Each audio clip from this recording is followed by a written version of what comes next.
My name is Rick Smith, and I collect pianos.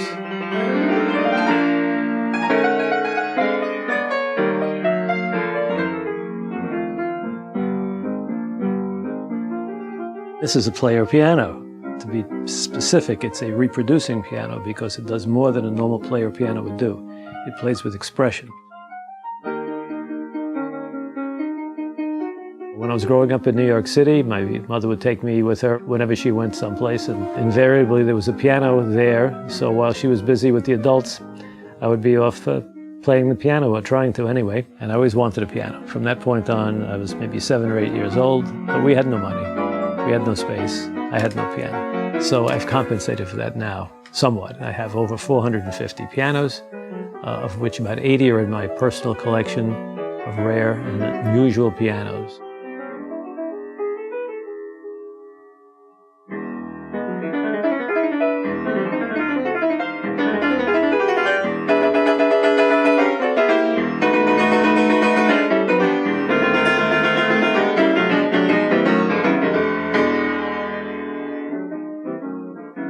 I wouldn't want you to think that that Rhapsody in Blue role that I played before was my only role. So now you can see there are a few other roles in my collection.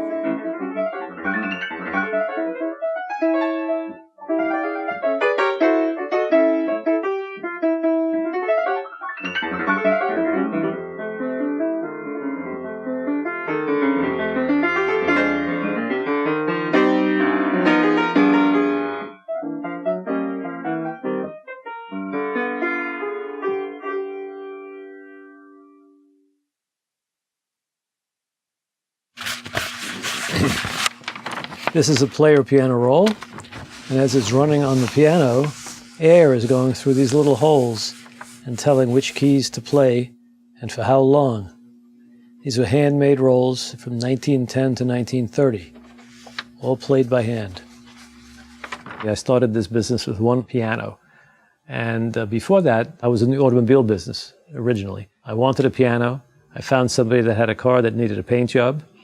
I traded him a paint job on his car for my first piano, which I still have, an upright player piano. I took that apart, put it together, made it play, enjoyed doing that, got another piano, took it apart, put it together, made it play, sold it, and I built a business up called the Piano Exchange, and we restored these pianos inside and out and then sell them. We also rent pianos as props for Broadway shows and TV shows. We had 35 pianos on the stage at one time for this show Coraline off Broadway in New York. We also have Boardwalk Empire as a steady customer. They rent pianos from us and we do all the moving for them, and we give them special pianos and build props for them. I can't tell you how many films we've been on. So in addition to buying and restoring and selling pianos, I'm also interested in other entertainment media. So over the years, I've been collecting original 16mm motion picture films. This is my film collection, or at least part of my film collection. These are all 16mm films made in the 30s and 40s and 50s, mainly.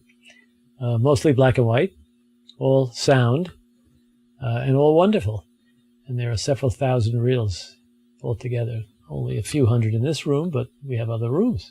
I have a projection room in my building, and I have people come on occasions, and we watch movies from the 20s and the 30s and the 40s mostly. So half this building is full of pianos and half this building is full of films. The best movies ever made are very simple in theme and in action, and they can draw you in and you want to watch them over and over again. And that's my basis for judging a good film. If I want to watch it more than once, it's a good film. If I want to watch it 10 times, it's a great film.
So one day Billy Joel comes to visit me.